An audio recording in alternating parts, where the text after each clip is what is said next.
यह कहानी शुरू होती है एक सिंपल लेकिन खास लड़की से, हिनाना हानाजावा। एक आम सी दिखने वाली स्टूडेंट, लेकिन पढ़ाई के मामले में एकदम टॉप क्लास। वो अपने हर काम में बेस्ट बनने की पूरी कोशिश करती है और ये सिर्फ स्कूल तक सीमित नहीं है, घर पर भी वही डेडिकेशन, वही सिंसेरिटी। अपने परिवार से उसका प्यार उतना ही गहरा है जितना कि उसकी पढ़ाई के लिए जुनून। हिनाना के दो पक्के दोस्त भी हैं, हिकारी और अकीरा। और अकीरा तो बचपन से ही हिनाना से दिल लगाकर बैठा है, लेकिन हमारी मासूम सी हीरोइन को तो जरा भी अंदाजा नहीं। अब हिनाना की डेली लाइफ की बात करें तो उसके मम्मी पापा एक पॉपुलर रेस्टोरेंट चलाते हैं और काम में इतने बिजी रहते हैं कि जिम्मेदारी अक्सर हिनाना के कंधों पर आ जाती है। वो अपनी छोटी बहन का पूरा ख्याल रखती है, सुबह जगाना, नाश्ता बनाना और फिर स्कूल छोड़ने तक का हर काम। मतलब एकदम परफेक्ट दीदी वाला रोल निभाती है। सच में हिनाना उस तरह की लड़की है जिसे देखकर कोई भी कहेगा बस ऐसी बेटी, ऐसी बहन सबको मिले। लेकिन एक रात कहानी में आता है ट्विस्ट। हिनाना की छोटी बहन को रोमांटिक फिल्में और फेरी टेल्स का बहुत शौक है और उसी के चक्कर में हिनाना उसे सुनाती है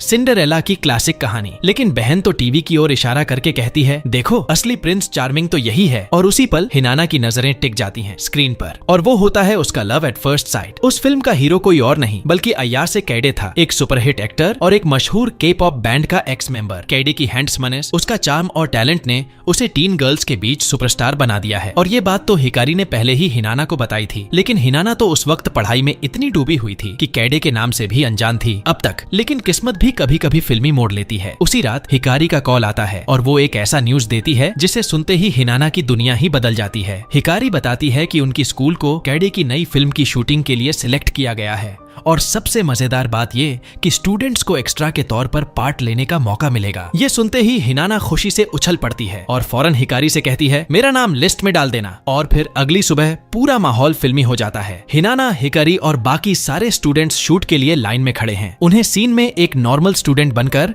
लैब में काम करते हुए दिखाया जाना है। वहीं दूसरी तरफ हिकारी का एक्साइटमेंट तो सातवें आसमान पर है, क्योंकि अब वो असल में मिलने जा रही है अपने फेवरेट स्टार कैडी से। लेकिन हिनाना अपने जज्बातों को दिल में ही दबा लेती है, ना कुछ कहती है ना कुछ दिखाती। मगर जैसे ही लैब के अंदर जाने का बुलावा आता है, वो थोड़ी सी डिस्ट्रैक्टेड रहती है और तभी सीधा टकरा जाती है कैडे से। इस अचानक टकराव से हिनाना एकदम स्तब्ध रह जाती है। कैडे माफी मांगकर अपनी शूटिंग में वापस लग जाता है, लेकिन हमारी लड़की वहीं जम सी जाती है, मानो टाइम ही फ्रीज हो गया हो। और तो और जैसे किसी रोमांटिक ड्रामा में होता है, कैडे एक किलर सी स्माइल देता है और हिनाना का तो सीधा पिघल जाना बनता है। सच कहें तो पैंटी ड्रॉप मोमेंट था वो। शूट के बाद दोनों लड़कियां कैडे की बातें करती हैं। हिकारी उससे पूछती है, तो देखा क्या कैडे को पास से? लेकिन हिनाना अपने दिल को संभालते हुए बिल्कुल कूल बनने की एक्टिंग करती है। अरे नहीं यार, मैंने तो देखा ही नहीं। हिकारी उससे कहती है कि अगली बार जरूर देखना और वहां से निकल जाती है। लेकिन तभी हिनाना की नजर सड़क पर फेंकी गई एक कोल्ड ड्रिंक की कैन पर पड़ती है। जैसे ही वो उसे उठाने जाती है, कैडे उसे दिखता है। वो स्कूल की चीयर लीडर्स को बड़े ध्यान से नाचते हुए देख रहा होता है और यहीं सामने आता है उसका डार्क साइड। सच बोलें तो थोड़ी देर के लिए तो लगता है भाई पुलिस बुलाएं क्या, लेकिन ये ड्रामा यही नहीं रुकता। हिनाना जैसे ही जाने लगती है, वो फिसलती है और सीधा अपनी पीछे वाली यानी बैक साइड को एक्सपोज कर देती है। कैडे बिना कोई शर्म के कहता है, हम 86 सेंटीमीटर। हिनाना शर्म से लाल हो जाती है और बिना पीछे देखे भाग जाती है। घर पहुंचकर वो फौरन मापने बैठ जाती है और क्या निकला, कैडे एकदम सही था। अब हिनाना सोच में पड़ जाती है कि ये कैसा प्रिंस चार्मिंग है, बाहर से एकदम राजकुमार लेकिन अंदर से थोड़ा अजीब टाइप। खैर कुछ वक्त बाद वो अपनी माँ से बाहर जाने की इजाजत मांगती है ताकि खुद के लिए थोड़ा टाइम मिल सके। वो शॉपिंग मॉल जाती है जहाँ वो एक गेम मशीन से टॉय निकालने की कोशिश करती है, क्योंकि उसने अपनी छोटी बहन से वादा किया था, लेकिन बार बार फेल हो जाती है। आखिरी कोशिश में एक अनजान लड़का पीछे से आता है और उसे कुछ टिप्स देता है। हिनाना उसकी मदद से टॉय निकाल लेती है और जैसे ही वो मुड़कर धन्यवाद बोलती है, सामने होता है कैडे। अब सोचिए हिनाना का क्या हाल होगा। एक बार फिर से वो चौंक जाती है, लेकिन इस बार कैडे एकदम अलग नजर आता है। ना कोई स्टारडम का घमंड,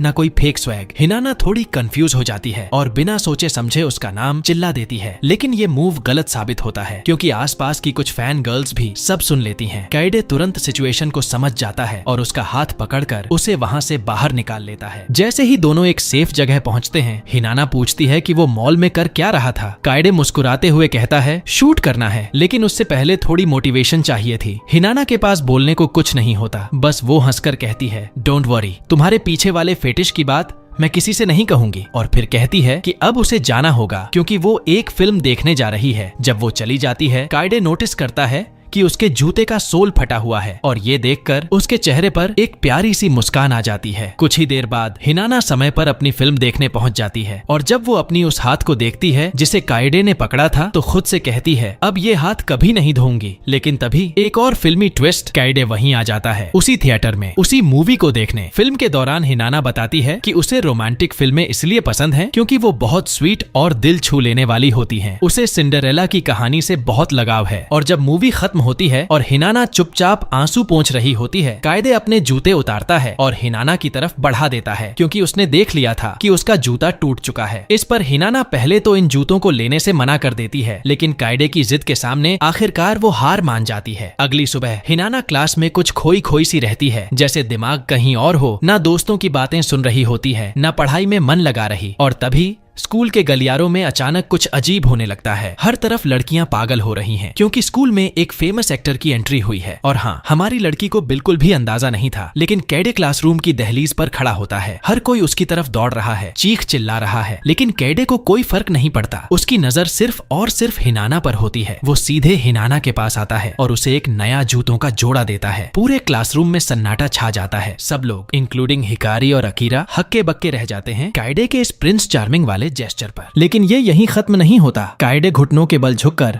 खुद हिनाना के पैरों में जूते पहनाता है और फिर कहता है बिल्कुल वैसा ही है जैसे उस फेरी टेल में तुमने सपना देखा था। बाद में हिनाना स्कूल के बाहर काइडे के पीछे जाती है और उसके पहले वाले जूते लौटाने की कोशिश करती है। वो एक बार फिर मुस्कुराकर उसका शुक्रिया अदा करती है और जाने लगती है, लेकिन उससे पहले काइडे उसकी हथेली पर अपना फोन नंबर लिख देता है और कहता है मुझे कॉल करना ताकि मैं अपना नाम तुम्हें खुद बता सकूं। उसी रात हिनाना का दिल खुशी से उछल रहा होता है और वो फौरन काइडे को कॉल करने की कोशिश करती है, लेकिन जब कॉल करती है तो क्या देखती है, this number is not available. दिल टूट जाता है उसका। दूसरी तरफ काइडे इस वक्त अपनी एक्स गर्लफ्रेंड शू के साथ डिनर पर होता है। शू भी एक जानी मानी एक्ट्रेस है। दोनों के बीच अब कोई गिला शिकवा नहीं है, बल्कि मजे से टाइम बिता रहे हैं क्योंकि जल्द ही वो दोनों एक रोमांटिक फिल्म में को स्टार बनने वाले हैं। लेकिन हिनाना के लिए सब इतना पॉजिटिव नहीं है। वो तो अपने हाथ से वो नंबर घिस घिस कर मिटा रही होती है और सोच रही होती है कि काइडे शायद बस उसके जज्बातों से खेल रहा था। उधर काइडे अपनी शूटिंग के लिए वैन में तैयार हो रहा होता है जब उसका मैनेजर उसे समझाता है कि एक एक्टर के लिए पब्लिक में की गई हर हरकत मायने रखती है। छोटी सी गलती भी उसकी इमेज और करियर को खतरे में डाल सकती है। मगर काइडे ध्यान नहीं देता और कहता है मैं अभी आता हूँ, क्योंकि उसकी नजर सड़क पर चलती हिनाना पर पड़ चुकी होती है। तुरंत वो वैन से उतरता है और हिनाना के पास पहुंचता है। वो सीधा उससे पूछता है तुमने मुझे कॉल क्यों नहीं किया। हिनाना उसे अपना कॉल लॉग दिखाती है और काइडे समझ जाता है कि उसने गलती से अपना पुराना नंबर दे दिया था। वो उसका मोबाइल लेता है ताकि उसे सही नंबर दे सके, लेकिन हिनाना उसका फोन झटक कर कहती है मुझसे ऐसे मत खेलो, पहले तुम्हारे लिए फीलिंग्स थी लेकिन अब कुछ नहीं बचा। वो जाने लगती है, लेकिन तभी काइडे उसे पकड़ता है, मुस्कुराकर कहता है उम्मीदें रखना अच्छी बात है, और बिना देर किए अपना मास्क पहनकर भी हिनाना को एक प्यारा सा किस दे देता है, बिल्कुल एक के ड्रामा के परफेक्ट क्लाइमेक्स की तरह। जैसे ही काइडे के छोटों पर दिल आ जाना वाले राज से पर्दा उठता है, हिनाना तो पूरी तरह से शॉक्ड रह जाती है और कुछ बोल ही नहीं पाती। और वहीं काइडे धीरे से उसका दिल चुरा लेने वाली बात कह देता है कि जब उसने पहली बार उसे देखा था तभी उसे उसका नाम जानने की तलब थी, क्योंकि वो उसके लिए लव एट फर्स्ट साइट था। अब जाहिर है इतना सीधा और दिल से निकला इजहार सुनकर हमारी हिनाना पूरी तरह पिघल जाती है और आखिरकार अपना नाम उसे बता देती है। अगले ही दिन हम हिनाना को देखते हैं जो बड़ी बारीकी से अपनी अंडरगारमेंट्स चुन रही होती है। अब क्यों? क्योंकि उसका डेट है काइडे के साथ। लेकिन किस्मत को तो हर बार ड्रामा चाहिए। उस वक्त अकीरा वहां पहुंच जाता है और फूलों का गुलदस्ता हाथ में लिए हुए उस पूरे सीन को देखकर कंफ्यूज हो जाता है कि ये सब चल क्या रहा है। फिर कुछ देर बाद हिनाना अपने शानदार ड्रेस में काइडे की वैन का इंतजार करती है। जैसे ही वो आता है वो उससे पूछती है कि डेट पर कहां जा रहे हैं, लेकिन काइडे सिर्फ मुस्कुराता है और कहता है बस देखती जाओ, और फिर वो उसे अपने लग्जरी अपार्टमेंट ले जाता है। हिनाना तो उस जगह की भव्यता देखकर हैरान रह जाती है और काइडे उसे बताता है कि उसने पहले कभी किसी लड़की को अपने घर नहीं बुलाया। इसके बाद दोनों एक साथ अच्छा वक्त बिताते हैं, गप्पे मारते हैं, काइडे की पुरानी बैंड की तस्वीरें देखते हैं और साथ में लंच करते हैं। और फिर आता है चिल करने का टाइम, जब काइडे कहता है कि क्यों न कोई मूवी देखी जाए, लेकिन फिल्म के दौरान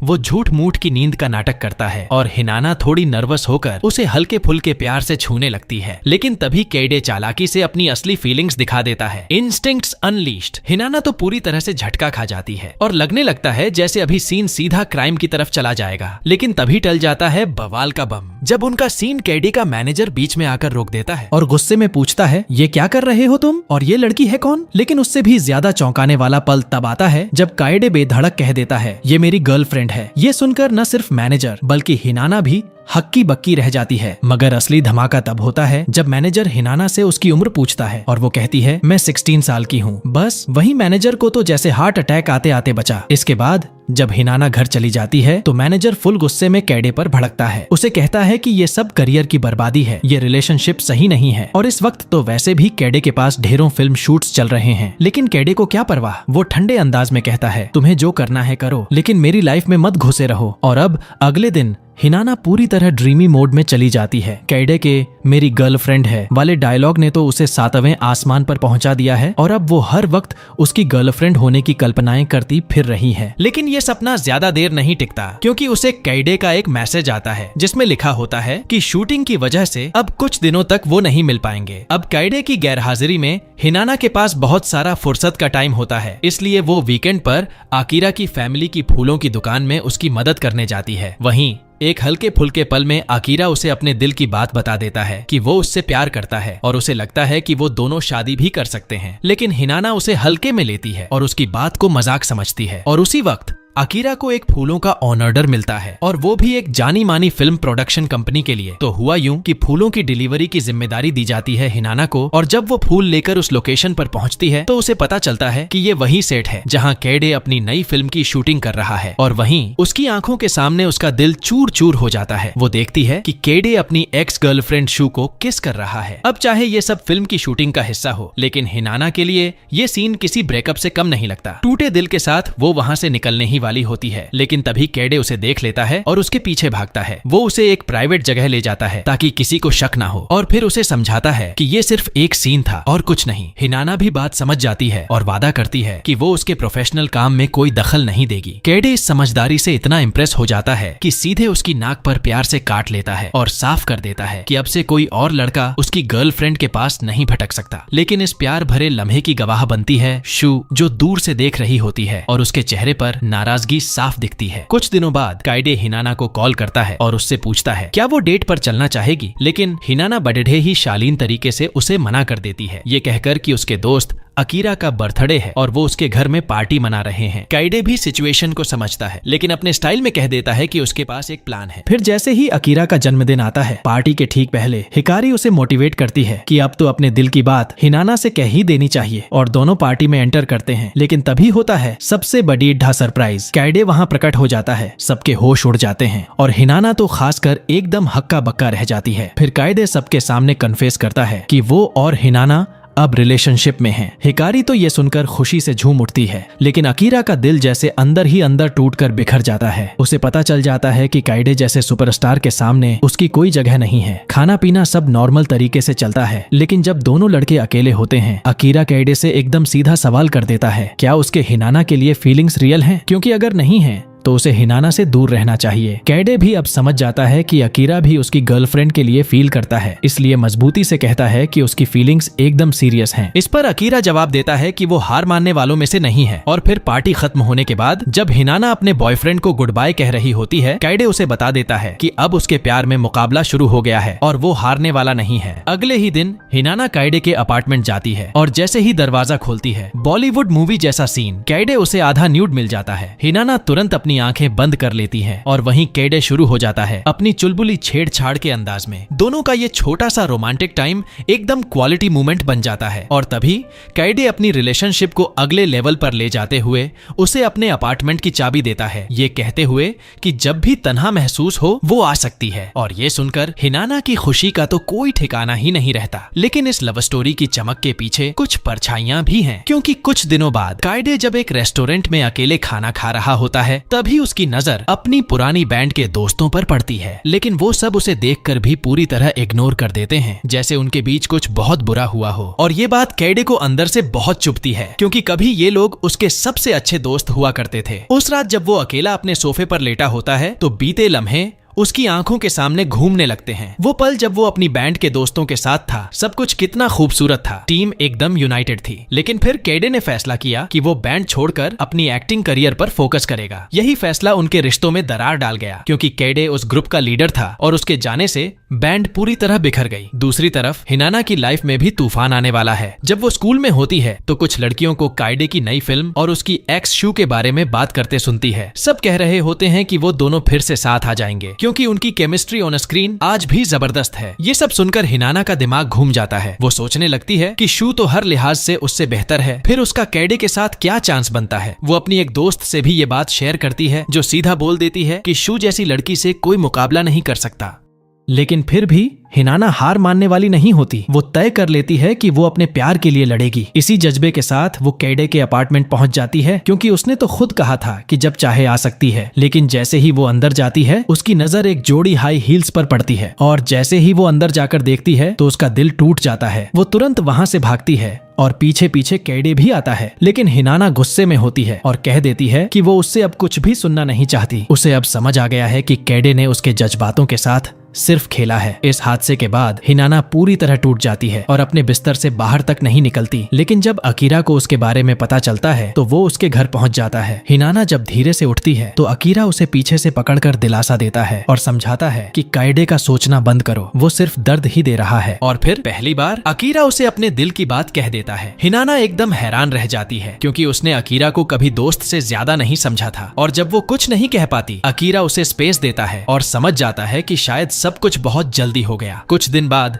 स्कूल में क्लासरूम के दरवाजे पर दोनों आमने सामने आ जाते हैं और हवा में एक अजीब सी टेंशन महसूस होती है। उसी दिन शाम को हिनाना को शू मिलती है, जो खास तौर पर उससे मिलने आई होती है। दोनों पास बैठकर पूरी सिचुएशन पर खुलकर बात करती हैं। शू सीधे हिनाना से कहती है कि वो कैडे को वापस चाहती है और इसलिए उसे छोड़ दे। हिनाना थोड़े झिझकते हुए मान भी जाती है, क्योंकि उसके मन में पहले से ही ये बात बैठी है कि शू जैसी लड़की के सामने उसकी कोई औकात नहीं है, न सुंदरता में न स्टेटस में। लेकिन फिर भी हिनाना कहती है कि वो काइडे को पूरी तरह जानना चाहती है और उसके साथ और वक्त बिताना चाहती है। हिनाना की सच्चाई और इरादों को देखकर शू का दिल भी पिघल जाता है और वो सच बता देती है। असल में कुछ दिन पहले शू ने काइडे से रोते हुए गुजारिश की थी कि वो दोनों फिर से एक हो जाएं, लेकिन काइडे ने उसे ठुकरा दिया। और इसी मौके पर शू उसे ये भी बताती है कि उस दिन काइडे को किस करने वाली वो खुद थी, लेकिन काइडे ने उसके किस का कोई जवाब नहीं दिया। इस खुलासे के साथ ही शू हिनाना से विदा लेती है, क्योंकि अब वो खुद एक कदम पीछे हटने का फैसला कर चुकी है, ताकि हिनाना और कैडे के बीच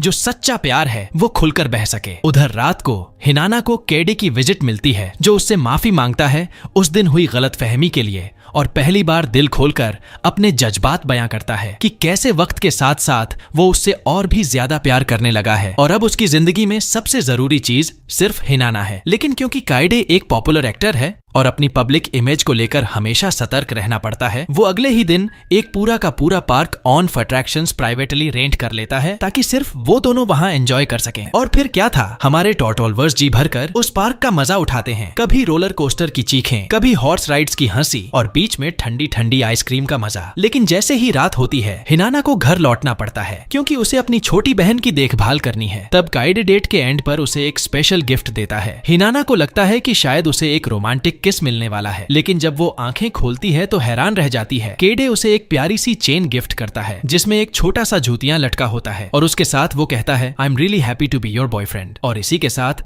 हमारे कपल की लव स्टोरी नए मुकाम पर पहुंच जाती है। अब दोनों की जिंदगी सिर्फ प्यार, मस्ती और साथ बिताए पलों से भर जाती है। नई नई जगहों की ट्रिप्स, मूवी डेट्स और वीकेंड्स का रोमांस। लेकिन जैसा कि हर कहानी में होता है, मुसीबतें कभी भी दस्तक दे सकती हैं, और यहीं आती है वो बड़ी परेशानी जब मीडिया में एक सनसनीखेज न्यूज वायरल हो जाती है। एक रिपोर्टर ने खुलासा किया कि केडे एक स्कूल गर्ल के साथ रिलेशनशिप में है, और भाई साहब जाहिर है ये बात उसके करियर के लिए बहुत ही खतरनाक साबित हो सकती है। असल वजह एक्टिंग में करियर बनाना नहीं था, बल्कि उसकी गले की एक गंभीर सूजन थी, जिसकी वजह से वो अब गाना नहीं गा सकता था। कैडे ने इस दर्द को काफी वक्त तक छुपाए रखा, लेकिन जब तकलीफ बर्दाश्त से बाहर हो गई और सर्जरी जरूरी हो गई, तब जाकर उसने अपने बैंड के दोस्तों को बताया। वो भी उस वक्त जब उनके सामने एक इंटरनेशनल टूर था, और कैडे को लगा कि सबसे बेहतर यही होगा कि वो ग्रुप छोड़ दे और अपने दोस्तों को आगे बढ़ने का मौका दे। ये सब सुनने के बाद मैनेजर भी वादा करता है कि अब वो कैडे के हर सपने को पूरा करने में उसका साथ देगा। उधर रात को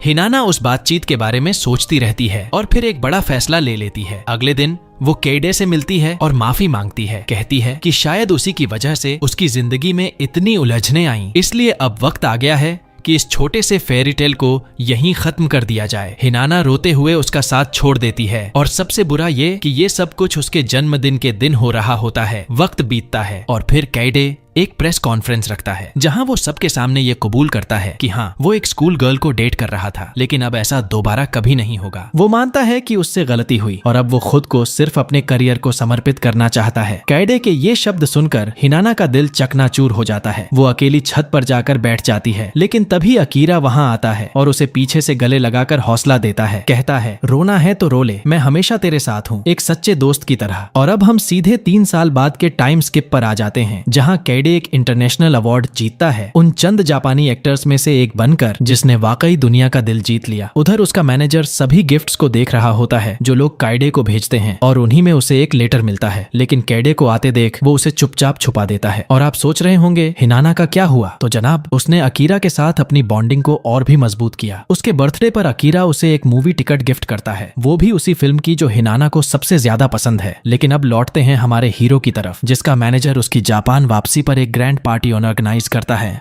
और काइडे की खुशी के लिए वो लेटर आखिरकार उसे दे देता है। और ये लेटर किसी और का नहीं, अकीरा का लिखा हुआ होता है। उसमें लिखा होता है कि वो दोनों अब साथ नहीं हैं, लेकिन हिनाना अब भी काइडे की सारी फिल्में दिन रात देखती है और जब भी वो बाहर जाती है उसे हर तरफ सिर्फ और सिर्फ काइडे ही नजर आता है। ये सब लिखकर अकीरा का दिल सच में टूट जाता है, लेकिन वो जानता है कि वो हिनाना की जिंदगी में सही इंसान नहीं है, वो सिर्फ काइडे ही हो सकता है। इसलिए अकीरा एक बहुत बड़ा कदम उठाता है। उस लेटर के साथ साथ वो कैडे के लिए एक मूवी टिकट भी छोड़ता है ताकि वो उस थिएटर में जाए और शायद वहां उसे अपना सच्चा प्यार वापस मिल जाए। और फिर जैसे ही कैडे को ये सब पता चलता है, उसका दिल जोश से भर जाता है। उधर उसका मैनेजर ऑडियंस को एंटरटेन करने में लगा होता है और तभी कैडे तूफान की रफ्तार से दौड़ पड़ता है अपने प्यार हिनाना से मिलने के लिए। लेकिन जब वो थिएटर पहुंचता है तो उसे पता चलता है कि शो तो कब का खत्म हो चुका है। मायूस होकर वो वापस अपने घर की ओर बढ़ता है और तभी जैसे किसी किस्मत की लकीर खींच गई हो, हिनाना सीढ़ियों से नीचे उतरती है और 3 साल बाद दोनों एक दूसरे के सामने खड़े होते हैं। उस पल में काइडे एकदम सीधे दिल की बात कह देता है, मैंने खुद से वादा किया था कि जब मैं तुम्हारे प्यार के काबिल बन जाऊंगा तब तुम्हें ढूंढने जरूर आऊंगा। और तभी वो हिनाना को उसका बर्थडे गिफ्ट देता है, एक चमचमाते जूतों का जोड़ा, जो इस बात का प्रतीक होता है कि अगर वो चाहे तो अब से उसका हर कदम एक खूबसूरत भविष्य की ओर बढ़ेगा कैडे के साथ। और फिर बिना एक भी पल गंवाए दोनों एक जोरदार किस करते हैं और इसी खूबसूरत पल के साथ खत्म होता है हमारा ये रोमांटिक सफर। और अगर तुम्हें ये कहानी पसंद आई हो तो चैनल को जरूर सब्सक्राइब करो, बेल आइकन दबाओ ताकि कोई भी अगला वीडियो मिस ना हो जाए। मैं यहाँ और भी जबरदस्त वीडियो डाल रहा हूँ जो तुम्हें जरूर पसंद आएंगे। तुम्हारा कीमती वक्त देने के लिए बहुत बहुत धन्यवाद। फिर मिलेंगे अगली कहानी में।